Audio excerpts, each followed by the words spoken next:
pressure cooker இப்படிக்கு rose தொடர்கிறது. Welcome back. You're watching Ideal Pressure Cooker வழங்கும் இப்படிக்கு ரோஸ். பொதுவான கேள்வி 3 ஜோடிகளுக்கும் பொதுவான கேள்வி. உங்களுடைய மறக்க முடியாத முத்தம் எது? மறக்க முடியாத முத்தம்னா ஃபர்ஸ்ட் நைட்டில் தான் குத்தேன். அதுக்கு முன்னாடிலாம் நான் எங்கே தொட கூட இல்லை. ஸோ அந்த முத்தம் மறக்க முடியாத முத்தமா உங்களுக்கு? திவ்யா? எனக்கும் அப்படிதான். தினேஷ்? நாங்கள் கல்யாணம் ஆகி ஃபஸ்ட்டு ஒரு போட் ஹவுஸ் போனோம். ஸோ அது ஆம்பியன்ஸ் அட்மாஸ்ஃபியரும் நல்லா இருந்தது. ஸோ அங்கே ஃபஸ்ட் டைம் கிஸ் பண்ணது ஓகே, அது மறக்க முடியாதது. ஏன்னா அது ஒரு நல்ல இடம், திருப்பி அந்த இடத்துக்கு போனால் ஞாபகம் வரும். அதை வேணால் சொல்லலாம். கார்த்திக்? எனக்கு அந்த மாதிரி எதுவும் ஃபஸ்ட் டைம் கிஸ் பண்ணது இந்த ஃபஸ்ட் நைட் அவ்வளோதான். சாந்தி நீங்கள் சொல்லுங்கள். Same like this.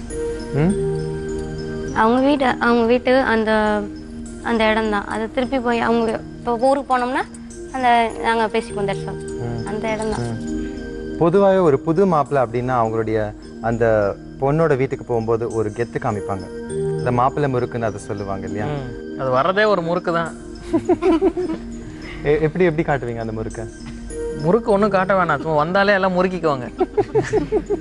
எல்லாம் இவங்க வீடு உள்ள வந்தாலே அவங்க எல்லாரும் எக்ஸைட் ஆயிடுவாங்க. ஆமா, இவங்க வீடெல்லாம் பக்கத்துல எல்லாம் எஞ்சிப்பாங்க. ஒரு மரியாதை தான். எங்க மாப்பிள்ளை கோச்சிக்கிட்டாருன்னா என்ன பண்றது?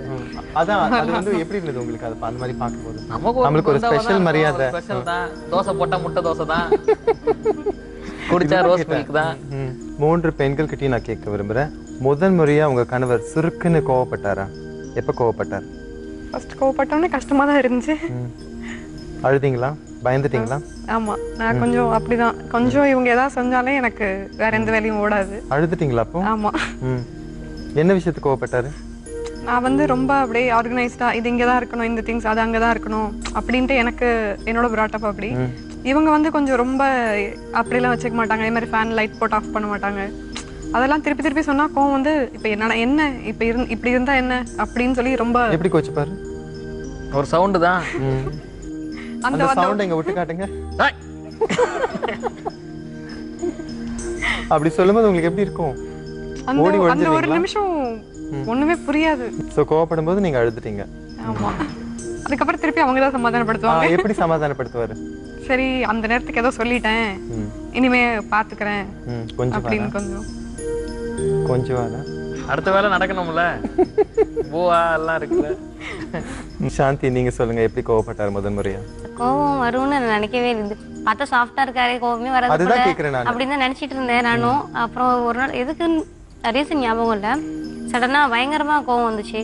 அப்ப இவ்வளோ பார்க்க இவ்வளோ சாஃப்டா இருக்கீங்க, இவ்வளோ கோவம் வருதா? நான் எனக்கு தான் ஆக்சுவலா எங்க 2 பேரும் அதிகமாக கோவம் வரும். ஒரு நாள் உங்களுக்கு கோவம் வந்தோடனே டென்ஷன் ஆயிடுச்சு எனக்கு. இவ்வளோ கோவப்படுவீங்களா நீங்க, உள்ளே வச்சிருந்துருக்கீங்க அப்படின்னு சொல்லி பெரிய கலாட் ஆயிடுச்சு. எதுக்குன்னு ஞாபகம் இல்லைண்ணா. எப்படி கோவப்பட்டாரு? அதான் முகம்லாம் சின்னதா இருக்கும், ரொம்ப சிடுமூஞ்சா இருக்கும், அந்த மாதிரி இருந்தது. இவ்வளோ கோவம் உண்மையிலே நான் அன்னைக்கு தான் பார்த்தேன். ஃபர்ஸ்ட் டைம் கோவமே பண்ண மாட்டாப்ல அப்படின்னு நினைச்சிட்டு இருந்தேன் நான். அன்னைக்கு தான் தெரிஞ்சது சேரும். இந்த குணம் என்னோட மனைவி கிட்ட பிடிக்கல, இது மாத்திக்கிட்டா நல்லா இருக்கும் அப்படின்னு சொல்லி நீங்க எதை நினைக்கிறீங்க? சொல்லுங்க கார்த்திக். 2 விஷயம் சொல்லுவேன். ஒன்று தூக்கம், இன்னொன்று முன்கோபம். தினேஷ்? நான் வந்து ரொம்ப பயங்கரமாக செலவு பண்ணுவேன். அவங்க ரொம்ப சிக்கனம், கரெக்டாக பண்ணுவா. அவளுக்கும் கூட எதுவும் வாங்கிக்க மாட்டா. அதில் மேபி கொஞ்சம் இன்க்ரீஸ் பண்ணிக்கலாம், செலவு பண்ணலாம். வேற கொஞ்சம் உம்முன்னு இருக்கக்கூடாது, சிரிச்ச முகமாக இருக்கும்.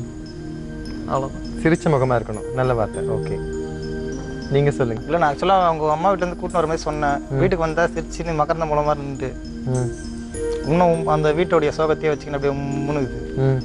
மற்றபடி வேற ஒன்றும் இல்லை. அதை மாற்றணும்னு எதிர்பார்க்குறீங்க. Thank you so much. இந்த காலத்தில் மேரேஜ் எப்படி நடக்குது, இந்த மேரேஜில் இருக்கக்கூடிய கஸ்டம்ஸ், அதனுடைய எதிர்பார்ப்புகள், கனவுகள், ஆசைகள், அது எந்த அளவுக்கு பூர்த்தியாக இருக்குது, அதனால ஏற்படக்கூடிய உணர்வுகள் என்ன, இந்த மாதிரி பல விஷயங்கள் மேரேஜ் அப்படிங்கிற அந்த ஒரு கமிட்மெண்ட், அந்த ஒரு செரிமனியை தொடர்ந்து நடக்கக்கூடிய விஷயங்கள் நிறைய டிஸ்கஸ் பண்ணோம். நீங்கள் எல்லாம் ஓப்பனாக வந்து பேசினதுக்கு தேங்க்யூ ஸோ மச். உங்கள் எல்லாருக்கும் my best wishes for a happy long married life. Thank you so much for coming to the show, and thank you for watching Ideal Pressure Cooker வழங்கும் இப்படிக்கு ரோஸ்.